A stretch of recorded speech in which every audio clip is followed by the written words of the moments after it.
Well, we're back again at our discussion of C.S. Lewis's book Mere Christianity. We had a few weeks off there, but we're back at it. We are in book number 3, chapter 2. Again, these are radio episodes that C.S. Lewis did that were kind of transcribed or written down, cataloged together in this book, which I think is very foundational to faith, to a lot of people's faith.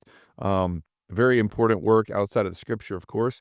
But this one is called the Cardinal Virtues. And so he talks about 7 different virtues, the cardinal virtues and the theological virtues, focusing on the first 4, which are the cardinal virtues, which are prudence, temperance, justice, and fortitude. So with that, we'll open up the floor and see what stood out to you guys as you've been reading this. Oh, I like his definition of prudence. He says, and not too, like you said, this is a short chapter. So on my second page of my book, it says, prudence means practical common sense, taking the trouble to think out what you are doing and what is likely to come of it.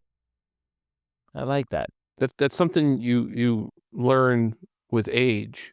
We were talking about like with Samson and how he was acting like a teenager, and a lot of teenagers don't have a level of prudence. Some of them do. For some, they just like Some of note, and you get it. I think it's a maturity thing most of the time. Ben, you're correct. 4-year-olds don't have that. Yeah, I agree. I agree with you totally. But what can get you prudence is like you get hurt. That adds to your wisdom, which leads to prudence. In law, when they're deciding on fault or what should have been done or not done, they say, what would a prudent man have done, or prudent man or would have done? They use that word. And then, I don't know how they define it in law, but it must be something like this, taking the trouble to think out what you're doing and what's likely to come of it. Would a prudent man have done that when they're trying to determine fault and tort liability? What I love about this concept too is that, he says, you should have a child's heart, but a grown-up's head. And not that obviously disqualifies people that have maybe, a lower intellect or whatever else like that. But there's this kind of common unspoken thing in Christianity, at least how I was brought up to some extent, was that don't question things. It's like, the old saying, which annoys me, is God said it, I believe it, and that settles it.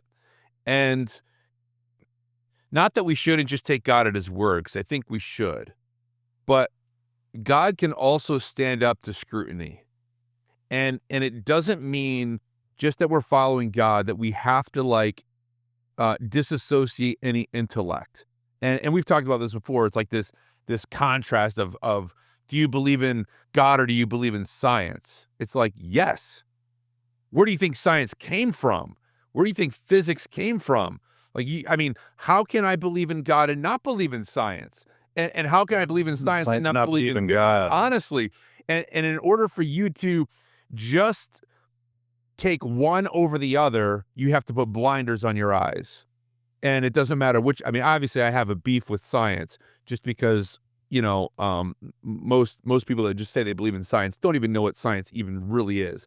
But it's like, we have this idea that it's like mutually exclusive. It's like, no, God never said, okay, now be dumb and follow me. It's like, no, hey, you can question. We see the Psalms is all David questioning and other people questioning. But the answers are all there. It was interesting what you're saying, Judah, because I was interested in that. It seems like Lewis is trying to point out or make it clear that, and there's a line here I'm trying to find it, that Christians are not necessarily naive, but they can also be highly intelligent and insightful. And it's based, I guess he's thinking, I don't know, there's a contrary idea to that. And where does he say it down here? Oh, yeah, and after he points out that thing about children, he says, in the second place, as St. Paul points out, Christ never meant that we were to remain children in intelligence. On the contrary, he told us he told us to be not only as harmless as doves, but also as wise as serpents. So we're not necessarily have to be naive and accepting of everything and non-questioning. He what what Lewis is pointing out, and he's referencing St. Paul for one, is that no, Christians can be very intellectual, they can be insightful, they can be smart. And then the next one kind of hit home for me, is temperance. And I love this kind of discussion of it, because I was brought up on the extreme side of this, because temperance is unfortunately one of those words that has changed its meaning. It now usually means teetotalism. Says, but in the day when the second cardinal virtue was christened temperance, it meant nothing of the sort. Temperance referred not specifically to drink, but to all pleasures, and it is meant not abstaining, but going to the right length and no further.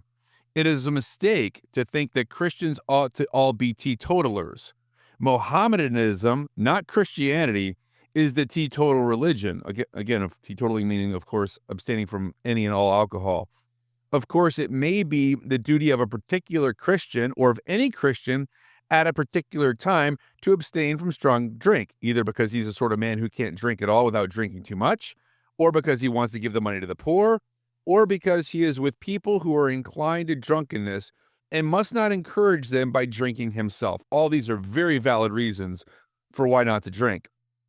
But the whole point that he is abstaining for a good reason from something which he does not condemn, at which he likes to see other people enjoying. One of the marks of a certain type of bad man is that he cannot give up a thing himself without wanting everyone else to give it up. Like, that is heavy. Yeah. And I mean, I could go deep into that. I'm not going to. Why not? No, I'm not going to. But it's like this whole idea, because I mean, I have this perception that, like, oh, if anybody's having a beer, like they're on a jet powered Harley streak to HE double hell, it's like they're on their way, right? And so here he says, one of the marks of a certain type of bad man is that he cannot give up a thing himself without wanting everyone else to give it up. That is not the Christian way. An individual may see fit to give up all sorts of things for special reasons, marriage or meat or beer or cinema. But the moment he starts saying that the things are bad in themselves, or looking down his nose at other people who do not use them or who do use them, he is taking the wrong turning. And so I'm just going to make it personal. Like, I was that person for a long time who was like, I just looked down at people. Like, if you did this, if you did that, if you smoked, if you drank, if you, did all, like, I was just like looking down. It was judgment. It was legalism. Like, I was like in it and embracing it to its fullness. And it was only through the work of the Spirit and actually reading Scripture that transformed my own heart and mind. And now it's saying, yeah, temperance is the knowing the line and not to cross it, and that's where it actually is. And that's a more holistic, more biblical approach than just saying, well, no, you can't do this, and if you do this, then, well, sorry, you've committed the unpardonable sin. So with all of this, and he's talking about just the cardinal virtues in this short chapter. In the first part there, when he was talking about what was it, the first virtue, prudence.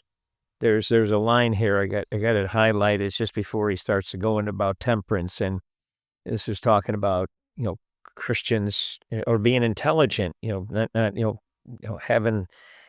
having some sense and more than sense, but intellectualism. And he says, if you are thinking of becoming a Christian, I warn you, you are embarking on something which is going to take the whole of you, brains and all. That's very interesting to me, and it somewhat sums up everything actually in this chapter, even though it's at the beginning of it. All of these things, it's going to take everything that you have to be a Christian. Now, what bell does that ring in my head? That rings from the New Testament, Jesus Christ saying that too. You follow me. Here's the way it's going to be. Jesus never promised this to be easy, correct? Yeah. Here's what you're going to go through, and I'll leave it to you folks to come up with the different verses that Jesus said, the words where he said, this, and this. Leave everything. Leave your mother and father. Leave your brother and sister. Leave everything that you have and be prepared for suffering. And this is basically what Lewis is saying here. If you're thinking of becoming a Christian, you're embarking on something that's going to take the whole of you. And that's what Jesus Christ was saying to us. Lewis says brains and all, but Jesus was saying everything. And then we go on to justice. Justice means much more than the sort of thing that goes on in law courts. Wow, that's a little weird way of saying that. It is the old name for everything we should now call fairness. It includes honesty, give and take, truthfulness, keeping promises, and all of that side of life. And then the last one, and fortitude, includes both kinds of courage, that kind that faces danger, as well as the kind that sticks it under pain. Justice, perhaps the nearest modern English. So justice and fortitude. So fortitude is, he's saying that is, having guts and sticking towards something. And that's a good thing to have, because sometimes, like, you don't get what you're trying to do right away. You have to stay with it, In fact, most times in life, you don't get what you want right away. You have to stay with it, Very few people go out there and immediately, win everything the first time through. And justice is, that is something that's fairness in the world, being honest and truthful. It comes back to, the first two commandments, the most important ones. Love the Lord your God above all else, and love and love people as if you treat people the way you want to be treated. The golden rule of life, It comes back to that. That's fairness. That's justice. Yeah, well, in Micah 6:8, it says, "He has shown you, O mortal, what is good, and what does the Lord require of you?" So what does the Lord require of you? To act justly, to love mercy, to walk humbly with your God. And that acting justly, we see that throughout the Bible, that there's this idea of justice, and that God is a just God, that he is, that he loves justice, and we love justice as well, that we see those who are disadvantaged get, proper care and treatment. This is, Dave and I, as well as many people, are fans of IJM, International Justice Mission, which goes into other countries and helps to fight for the rights of the poor and the underserved and the those who are living in modern day slavery.